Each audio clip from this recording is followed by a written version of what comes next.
Kia ora, I'm Chelsea Daniels, and this is The Front Page, a daily podcast presented by the New Zealand Herald. The All Blacks have taken a giant step backwards in a 43-10 crushing at the hands of South Africa in Wellington. It's their worst ever defeat, shipping 6 tries to 1 after leading 10-7 at halftime. The performance has prompted questions about the team's ability to recover and deliver consistent, high-quality showings. So what does this record-breaking display mean for the future of the All Blacks? Today on The Front Page, former All Black turned commentator Ant Strachan is with us to discuss the weekend, the consequences and the future of our team. First off, Strawny, tell me about this record loss in Wellington. What do you make of it? Well, it was disappointing, I guess, as a New Zealander overall. But I think one of the key things, and I haven't heard it too much in the last 48 hours, is that there are now 6 nations in the top tier in World Rugby who are actually really close now. And historically, the All Blacks have been a cut above the rest. So our winning percentages are very high. But now you'll see in the last 2 or 3 years that if a team is just a bit off in 1 or 2 or a number of areas of the game, they can be beaten by any team. And of course, the home and away advantage is consistent too. So that's probably the biggest thing. I mean, we need to acknowledge that, not accept it, because we have very high standards for our All Black team. But I think it's important that we do talk and acknowledge that fact. The world rugby, particularly those big nations, have caught up with us. And so because those other nations have gotten better and we started up here, right? Why haven't we gotten better as the years go on? Well, people will say, well, have we stagnated? And I don't think so. I mean, we've got some wonderful domestic competitions in New Zealand. Our Super Rugby competition is right up there in terms of, weekly opportunity for our players to develop. And then, of course, that last stepping stones into international. There's probably 2 or 3 areas where we probably haven't kept pace with those top teams. And it's the physical nature, not only the physiological piece, but just the size of these men we are playing against. And New Zealanders aren't small. And obviously it's a multiracial society. We have, players from all around the world that live and now reside in New Zealand. But we just, man for man now, we just don't seem to match up physically. So that's something that I guess can be addressed in a gymnasium. It might be to do with nutrition. It could be a whole raft of factors. But they are big men. When you look at a French team, a South African team, an English team now, we are no longer towering over them. We are, in fact, often smaller.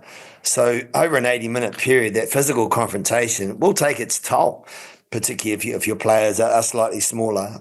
So I'd say that's the biggest thing.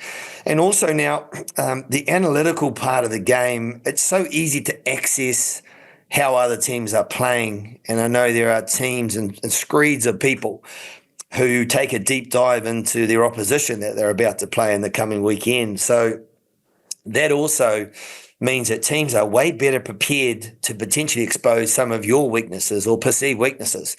And, the All Black team are always heavily scrutinised in that space. So they're probably the 2 biggest ones for mine. In terms of weaknesses, what did the All Blacks show at the weekend? What were our biggest weaknesses?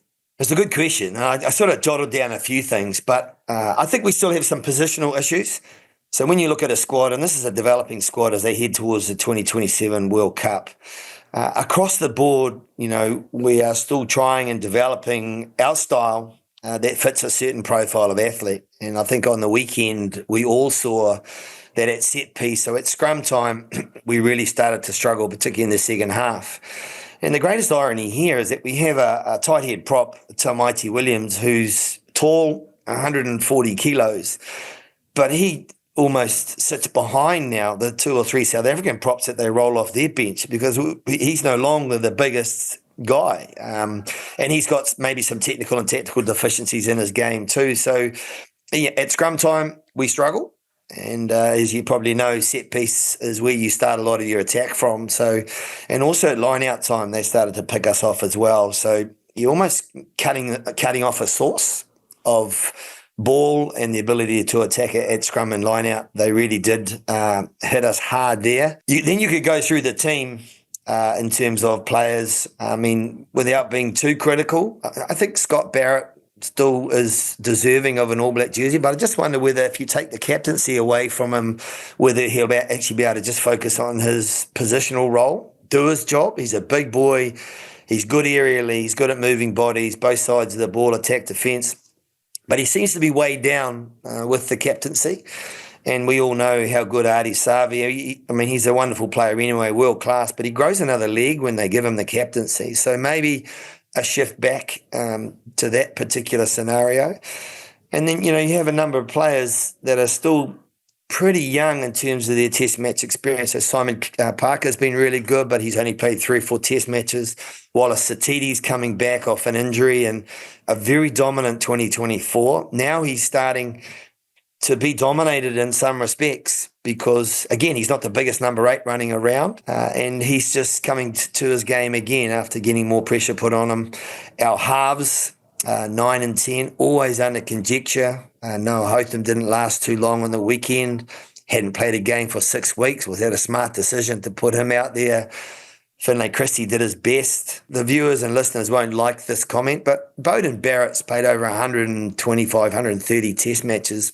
Such a wonderful servant and admirable the way he's played and conducted himself this year. But I just wonder as we look to 2027, is he the triple threat offense, defense, and his ability to run the game like he used to be? And where's he going to be in 6 to 12 to 18 months? Is it time to now start sort of rolling the dice a bit and bringing a younger player into that critical 10, the pivotal spot? They're talking about bringing Richie Moanga back. We know how good he is. But again, he hasn't always been at his very best at the highest international level. And that's what we're talking about now, playing South Africa, playing France, England, etc. So the midfield potentially still not set. My preference was to sort of give Quinn Tupaia and Billy Proctor a shot in the midfield, put Geordie Barrett back to fullback where he's more comfortable. And probably the other area of the game on the weekend, other than a lot of these sort of positional challenges we have, was our back 3 defensively. The South African team just cut us up in that second half. So I know they'll have some work to do defensively and also aerially. That's been well documented now that we're still kind of losing that aerial battle. And at the highest level, it's used a lot as an offensive weapon. So, in summary, a lot of things there to sort of stew over. But, yeah, they're probably the key things for mine. I've seen some commentary, and you suggested it as well, that the All Blacks have been way too inconsistent and that the ABs just don't fall over like that in the second half. I mean, it was incredible to watch that second half. Should we be questioning what's happening behind the scenes? Well, yeah, I mean, it's a good question. And as every New Zealander will be doing over the next sort of 48 hours, you take a deep dive into some of these things, some of these areas of the game. My philosophy always is I'm more sort of solution focused rather than firing shots. I was blessed to wear the jersey myself, so I'm not here to fire shots at specific people. But you got to look, and you got to be honest. And I think defensively, we get up one week. The Eden Park test, defending the fortress, was phenomenal, and defence is a lot about integrity. It's understanding a system and defending for each other and just keep on going, even though you might be losing a physical battle, but you just don't take a backward step. You work hard together. You try and slow the ball down. You try and negate and blunt any attack that you see, and also try and diffuse the kicking game as well. But when a team starts getting on a roll, and in that second half, the South African team went bang, bang. They then led by 14 points. And our defensive integrity across the paddock just seemed to drop off. It's hard to reset and recalibrate, to go, hey, boys, we are losing this battle. What are we going to do individually, collectively, to kind of turn the tables a bit and get back into this game? And I just felt that we were not able to do that. And it could be a whole raft of different reasons there, but, we really struggled. And, of course, we let in some very soft tries at the back end, which was completely uncharacteristic for All Black teams, forever. that could well be the biggest challenge for them in these next 2 weeks, is just to get their defensive mojo back, acknowledging that they're not going to dominate a game for 80 minutes defensively. Because at some point in time, the offense is going to get you, and you're just going to have to absorb that, try and find a solution and come back again. So that was a big thing for mine defensively, because, you would have heard this old cliche, but, defense wins championships basically nowadays. And we weren't at our defensive best on the weekend. I saw a piece from the Herald's Gregor Paul, and he said the All Blacks showed their true selves and we need to get used to it. Do you agree with that? Well, it's a pretty ambiguous statement. What is your true self? For me, the true self of being an All Black is you respect the jersey on and off the field. And when you run onto the field, you know exactly what your job is, because you've been selected to do a job. And then how well you work with your brothers and connect and die for the jersey, and I mean, you have 80 minutes. You are blessed to have 80 minutes to prove to yourself, your family, your teammates, and everyone that you deserve to be there and be legit. Do you reckon they've lost a bit of that mana? I don't think so. I mean, if you look at every player man for man, they would have been hurting after the weekend. And I probably just hope that when they review this game, and let's say hypothetically you're walking into a changing room after a pretty heavy defeat and the hurt was there, you could see even, and Razor Robinson, really tough for him to front the media after suffering a loss like that as the leading coach, that they have a good look in the mirror. Because you got to look at yourself first. And I'm sure every one of the players that were on the field on the weekend will be looking in the mirror going, hey, I got a few things wrong. And that's not who I am, and that's not how I train, and that's not how I want to perform. So I know that sounds a bit idealistic, but at the end of the day, if players are doing that, then you can get back on your horse in time, because everyone acknowledges that, they can perform a lot better. And, of course, the coaches have got to do the same. And to be blunt, the New Zealand public at time have got to look in the mirror too and go, hey, do you understand where rugby landscape is in the world nowadays? And, again, not conceding, but acknowledging that every single test match we play against those top-tier nations is not going to be a walkover anymore. It's going to be excuse my French, it's going to be a shit fight. Every week. And, that's going to be an ongoing challenge for us.